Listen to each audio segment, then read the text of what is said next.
हम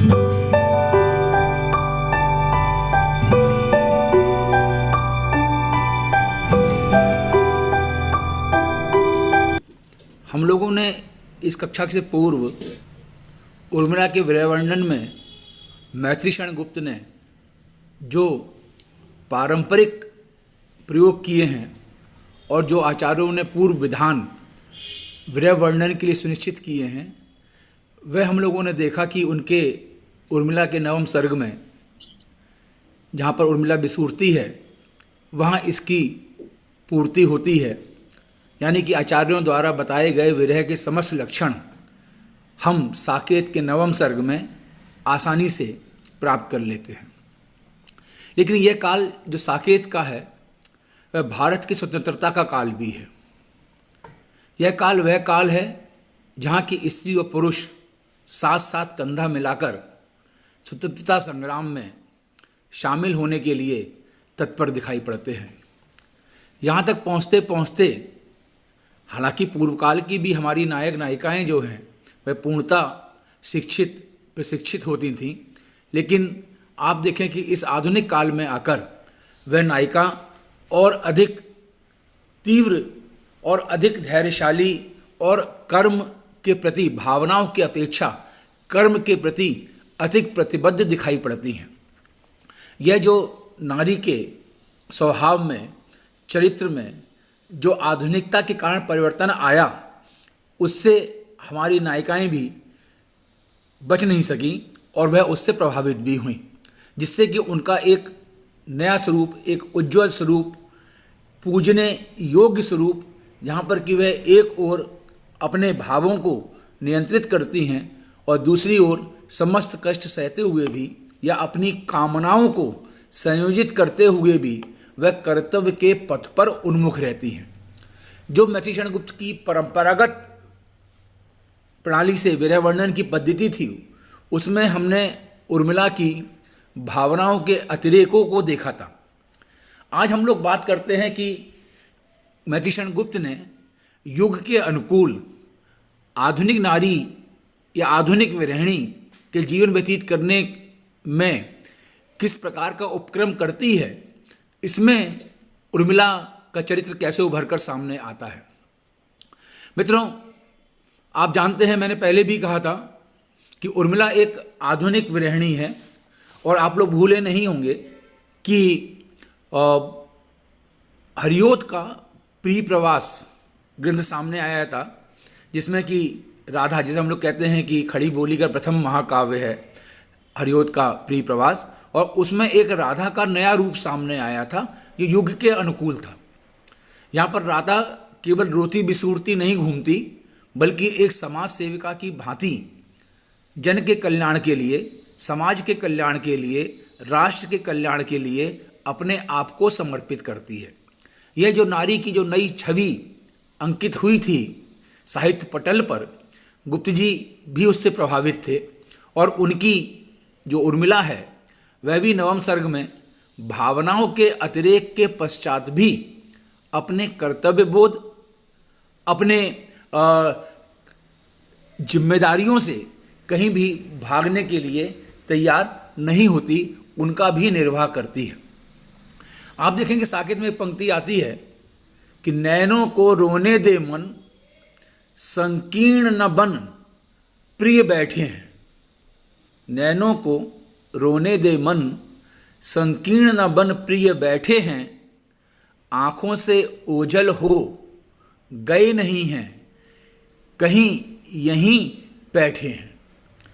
उसके नेत्र जो है लक्ष्मण के विरह में व्याकुल हैं, लेकिन उर्मिला अपने हृदय को ये प्रबोधन देती है कि तू प्रिय के समक्ष जो है अपने आप को संकीर्ण साबित मत कर, क्योंकि अगर प्रिय ने इन नेत्रों में अश्रुओं को देख लिया तो वह अपने कर्तव्य पथ पर चलने में स्वयं को असहज महसूस करेंगे, क्योंकि उर्मिला का ये मानना है कि वह लक्ष्मण उसके हृदय में विद्यमान हैं और भले ही भौतिक रूप से या शारीरिक रूप से वह उससे अलग चले गए हैं, लेकिन उसके हृदय में आज भी बैठे हुए हैं। तो एक और वह नारी अपनी भावनाओं को नियंत्रित करती हुई नए पथ का अनुगमन करती हुई लक्ष्मण को कर्तव्य के लिए प्रबोधित करती हुई भी दिखाई पड़ती है।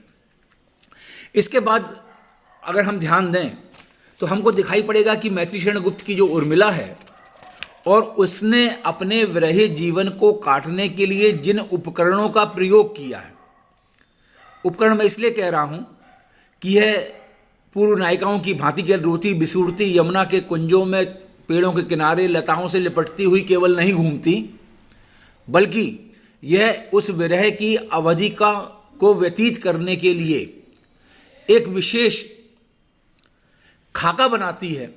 और जब सखी उससे पूछती है कि उपवन में जाना है, विचरण के लिए जाना है, तो क्या लेकर चलें, तो वह 5 चीज़ों की बात करती है। यह एक आधुनिक संदर्भ है कि अपने विरह के जीवन को वह केवल रोते बिसूरते काट देना नहीं चाहती, बल्कि उसके अंदर जो कलाएं मौजूद हैं, जो उसकी कलात्मक प्रवृत्ति है, वह उनमें समय व्यतीत करके अपने इस विरही जीवन को व्यतीत करना चाहती है। पंक्तियां आपने देखी होंगी, क्या क्या होगा साथ मैं क्या बताऊं। सखी उससे पूछती है कि हम लोग उपवन की ओर विचरण थोड़ा चलिए विहार कर लेते हैं, विचरण कर लेते हैं, तो अपने साथ क्या क्या लेकर चलें। क्या क्या होगा साथ मैं क्या बताऊं, है ही क्या आज जो मैं जताऊं। उन्होंने कहती है आज मेरे पास, उसे लगता है कि स्वामी संग में चले गए तो मेरे पास कुछ भी नहीं बचा, लेकिन फिर भी कहती है तो भी तूली, तूली है ना ब्रुश, पुस्तिका और वीणा। तूली जो है चित्रकला की प्रतीक है, पुस्तिका जो है वह साहित्य की प्रतीक है, और वीणा जो है संगीत की प्रतीक है। तो साहित्य, संगीत और चित्रकला, ये तत्कालीन जो आधुनिक नारी प्रकट हो रही थी उसके शिक्षा के संदर्भ में, उस प्रारंभिक दौर स्वतंत्रता के बाद की बात हम नहीं कर रहे हैं, उसमें ये इन शिक्षाओं में निपुण होना ही उसकी एक विशेषताएं मानी जाती थी। तो उर्मिला अपने इस विरह वर्णन को अपनी इस चित्रकला के द्वारा, अपने इस साहित्य अध्ययन के द्वारा और अपने अंदर जो उसके कलाकार संगीत का विद्यमान है उसके साथ समय व्यतीत कर कर काटना चाहती है। तो एक ये नया संदर्भ दिखाई पड़ता है। और फिर कहती है चौथी मैं हूँ, 5वीं तू प्रवीणा। प्रवीणा माने चतुर, हे चतुर सखी तू भी 5वीं है, यानी कि हम संगीत का, हम साहित्य का, हम कला का सहारा लेंगे और वार्तालाप में अपने इस समय को काट देंगे।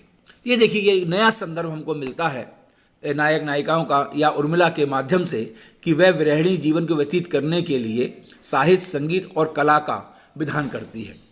अगर आपको याद होगा या देखिए कि पुस्तक में एक जगह प्रसंग आता है यहाँ पर कि शस्त्र और शास्त्र की बात चलती हुई दिखाई पड़ती है कि शस्त्र का झंकार का महत्व है या टंकार का महत्व है।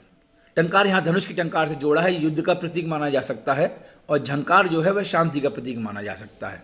और वहाँ पर जब लक्ष्मण और उर्मिला क्योंकि स्मृति प्रसंग में वह बात आती है और उसमें यह निश्चित होता है कि झंकार को सुरक्षित रखने के लिए टंकार की आवश्यकता होती है। और संभवतः लक्ष्मण ने उर्मिला से कहा हो कि क्योंकि झंकार होती रहे इसलिए टंकार यानी कि अस्त्रों की भी आवश्यकता है कि शास्त्रों का, कलाओं का विकास होता रहे, तो तुम इस टंकार को या धनुष विद्या को भी सीख लो।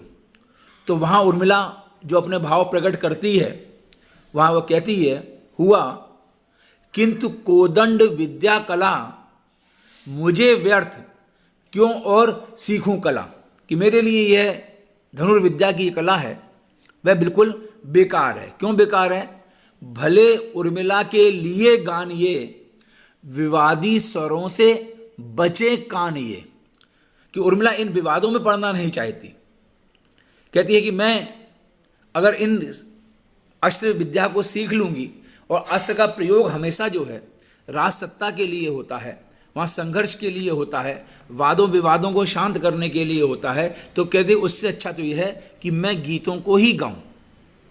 फिर आगे कहती हैं कि करूं शिष्यता क्यों तुम्हारी अहो, मैं तुम्हारी शिष्यता क्यों ग्रहण करूं, बनूं तंत्र की शिक्षिका जो कहो, तंत्र की मतलब वाद्य यंत्रों की, कि मैं अगर वाद्य यंत्रों की शिक्षिका बन जाऊं, यानी कि मैं इन ललित कलाओं में निपुण हूं, संगीत में मैं पारंगत हूं, तो मैं संगीत की शिक्षिका बनना चाहती हूं। ये एक उभरती हुई नारी है जो हमको यहाँ पर दिखाई पड़ती है और कहती है कि संगीत में इतना सामर्थ्य है कि मृगों को धरो तो सही चाप से, कि तुम तो धनुष के बाण के आखेट के द्वारा मृगों को धर लोगे, लेकिन कहो खींच लूँ मैं स्वरालाप से, कि पशु और पक्षी भी जो है प्रेम से वशीभूत हो जाते हैं। तो संगीत में यह सामर्थ्य है।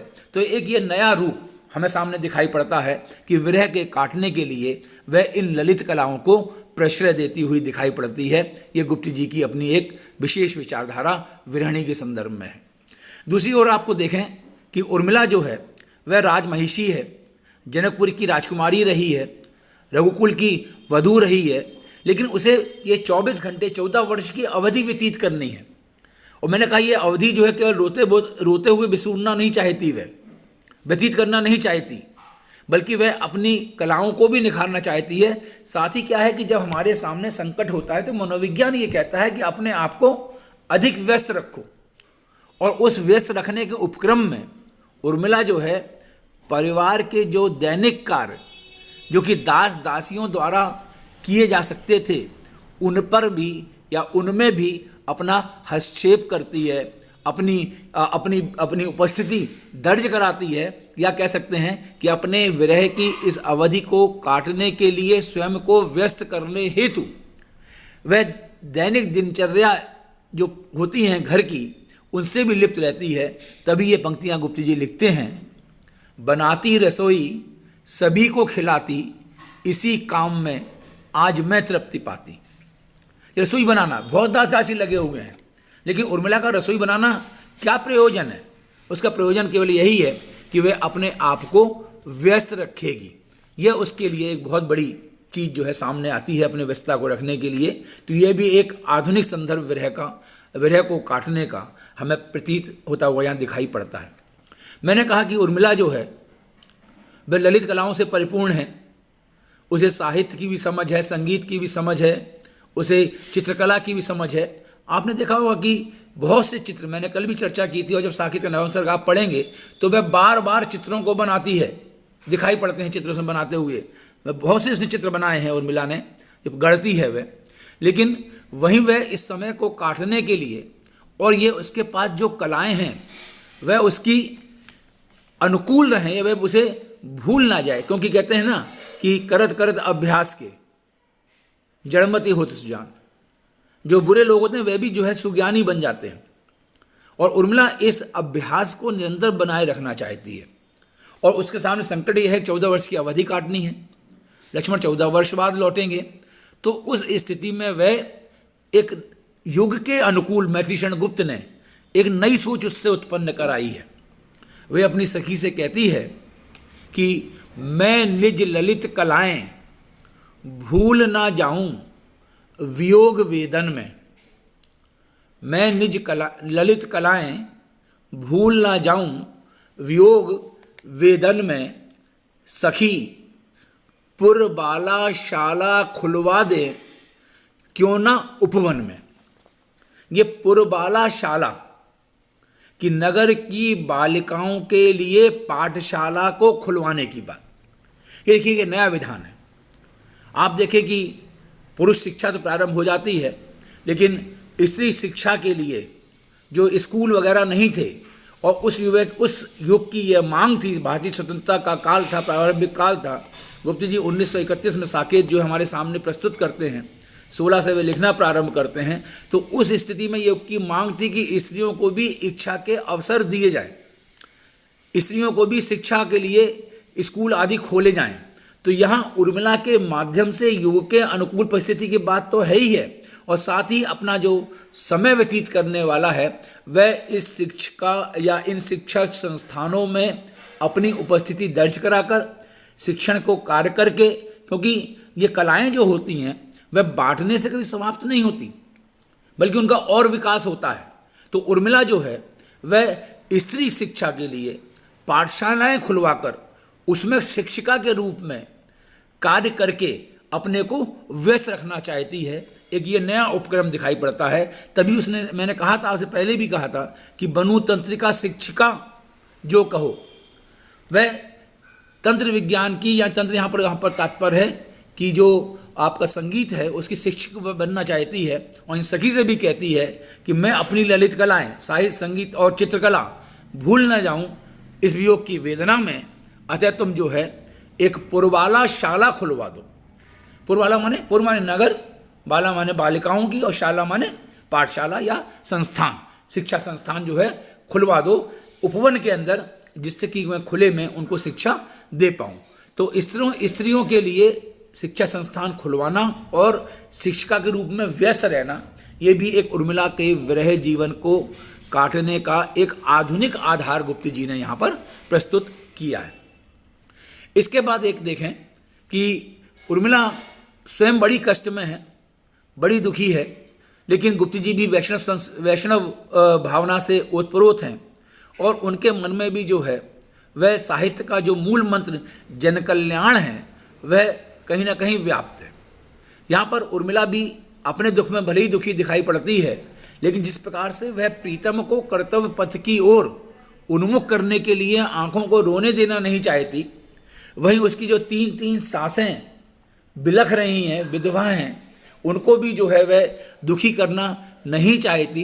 तो ऐसी स्थिति में होने पर भी वह जन कल्याण के लिए अपने आप को प्रेरित करती है। जैसे देखें कि वह क्या करती है कि जितने भी दुखी लोग हैं उनको वह बुलाने के लिए एकत्रित करने की बात करती है। कि वह कहती है अपनी सखी से कि प्रेषित पत्रिकाएं हों जितनी भी, सखी उन्हें निमंत्रण दिया। प्रेषित पत्रिकाएं हों जितनी भी, सखी उन्हें निमंत्रण दिया। जिस प्रेषित पत्रिका, क्योंकि उर्मिला भी जो है अवस्था की दृष्टि से तो मुग्धा नायिका है, नवपरिणीता वधू है, लेकिन जो परिस्थितियां हैं उसमें वह प्रेषित पत्रिका नायिका है। प्रेषित पत्रिका नायिका यानी जिसका कि पति परदेश गया हुआ है और पत्र के माध्यम से ही उससे संबंध या उससे विचार जो है आदान प्रदान किए जा सकते हैं। तो ये प्रेषित पत्रिका यानी कि ऐसी जितनी भी विरहणियाँ हैं उन सबको बुलाने की बात करती है।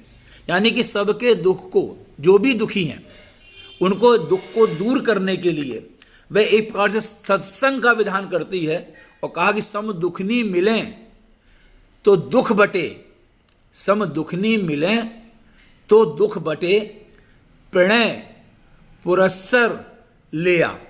यानी मैंने प्रणय माने प्रेम, प्रेम पुर माने नगर और सर माने साथ में, कि प्रेम के साथ उन सबको मेरे इस नगर में लेकर आ जाओ।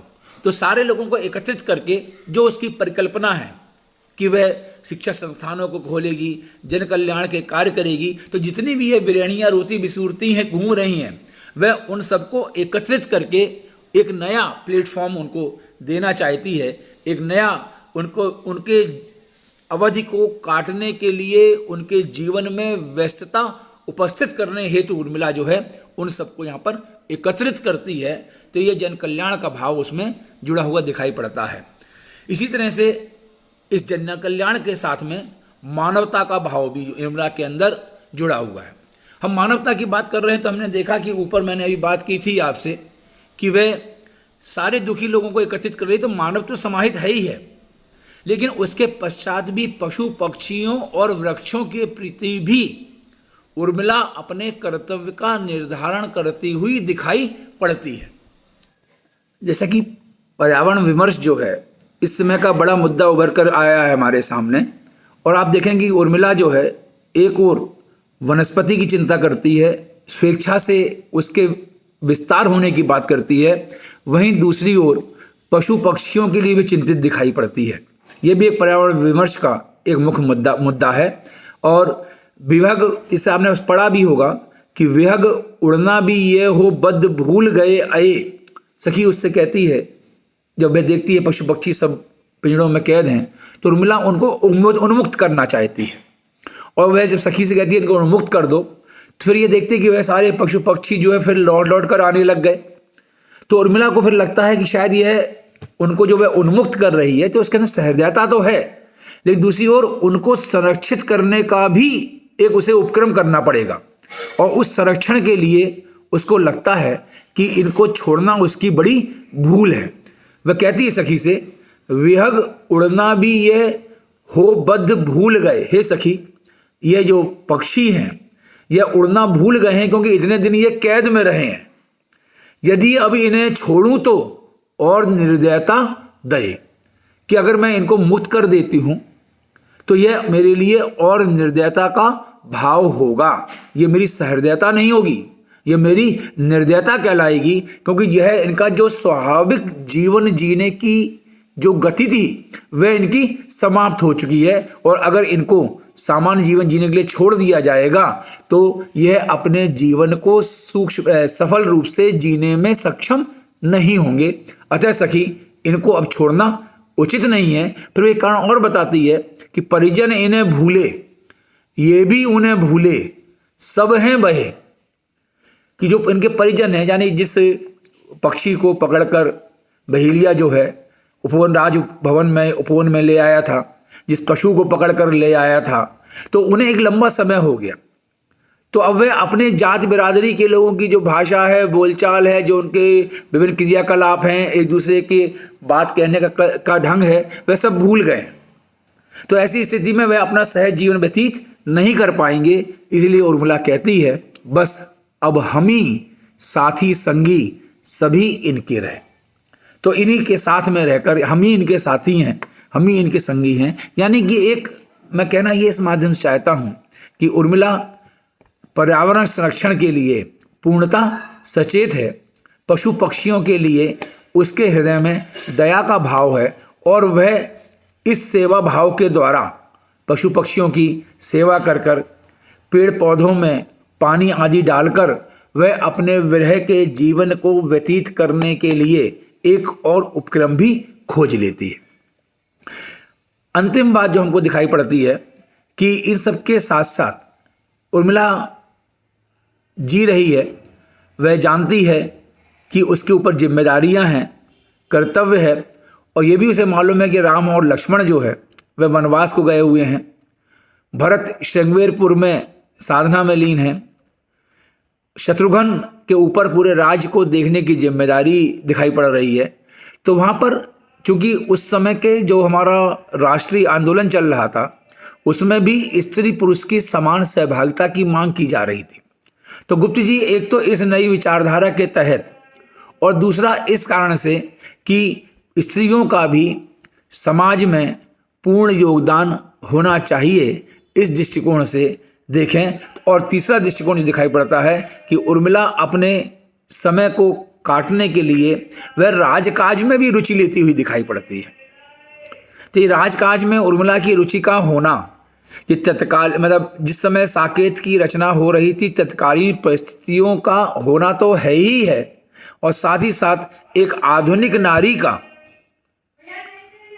राजनीतिक संदर्भों में, राष्ट्र के एकता में, समाज के कल्याण में, व्यक्ति के विकास में जो भूमिका हो सकती है उसका निर्वाह करना भी रहा है। इसीलिए उर्मिला जो है वह नगर का भ्रमण करती है, समय समय पर नगर के अंदर जो विकास की स्थिति है उसकी जानकारी भी प्राप्त करना चाहती है। जैसे कि उसने एक जगह प्राप्त किया कि पूछी थी सुकाल दशा मैंने आज देवर से, उसने शत्रुघ्न से जानकारी प्राप्त करने की आज प्रयास किया।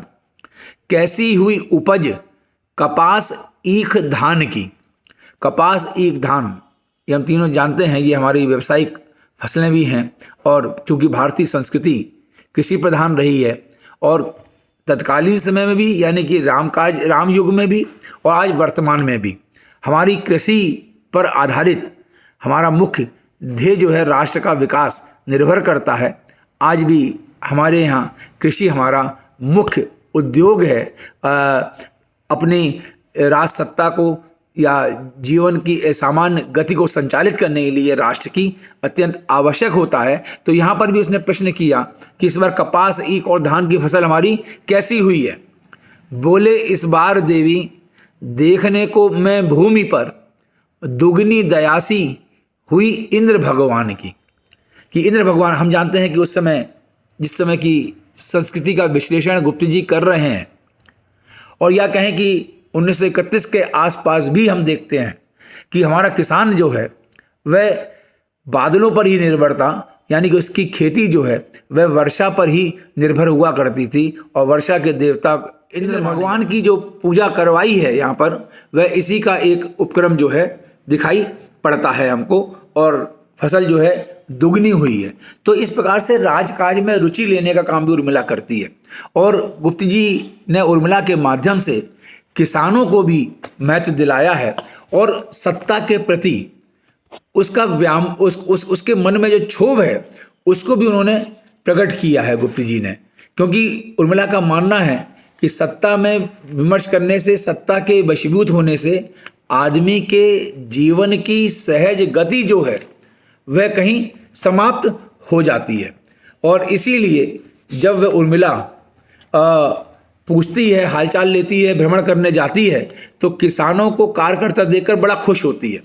वह कहती है कि हम राज लिए मरते हैं, सच्चा राज परंतु हमारे कर्षक ही करते हैं, जिनके खेतों में है अन्न कौन अधिक उनसे संपन्न, पत्नी सहित विचरते हैं वे भव वैभव भरते हैं, हम राज लिए मरते हैं। यहाँ पर कि कृषि के प्रति, किसी संस्कृति के प्रति एक सहृदयता का भाव उर्मिला का हमको यहाँ पर दिखाई पड़ता है, और सत्ता के प्रति वह कहती है कि आपको दिखाई पड़ेगा कि प्रभु को निष्कासन मिला, मुझको कारागार, मृत्युदंड उन तात को, राज तुझे धिक्कार।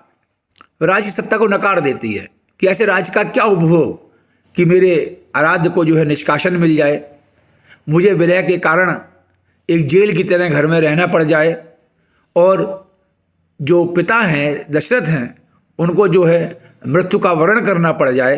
तो ये राज जो है विभिन्न बलिदानों की मांग करता है, जबकि किसान जो है वह अपना सहज जीवन व्यतीत करता है। उर्मिला उस किसान की भांति अपने सहज जीवन व्यतीत करने के लिए विभिन्न प्रकार के उपक्रम इस विरह वर्णन के दौरान करती हुई दिखाई पड़ती है, और इन सबको देखकर निश्चित रूप से चाहे गुप्त जी का पारंपरिक तरीके से उर्मिला के विरह के वर्णन की पद्धतियाँ उन्होंने जो अपनाई हैं वह देखें, और एक आधुनिक नारी के संदर्भ में इस विरहिणी को देखें, तो निश्चित रूप से गुप्त ने जो पंक्तियाँ इसमें लिखी हैं कि जो विरह के कारण कि उस रुंदती विरहिणी के रुदन रस के लेप से और पाकर ताप उसके प्रिय विरह विक्षेप से, वर्ण वर्ण सदैव जिनके हों विभूषण कर्ण के, क्यों न बनते कवि जनों के ताम्रपत्र सुवर्ण के। कि जब वियोगिनी के आंसुओं से विरह की अग्नि में तपने पर अगर कवि उसका साक्षात्कार कर लेता है, कवि उससे तादाम स्थापित कर लेता है, और जब उसकी कविता फूटती है तो वह कविता निश्चित लोगों के लिए सामान्य कविता नहीं रहती, वह विशिष्ट कविता बन जाती है।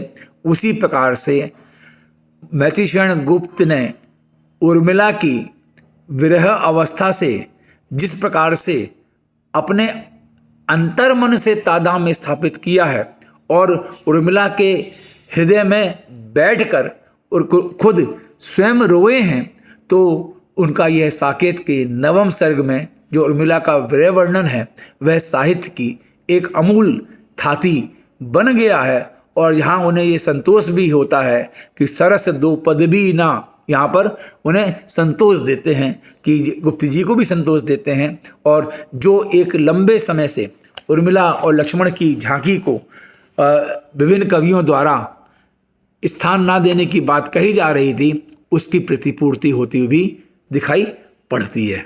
धन्यवाद।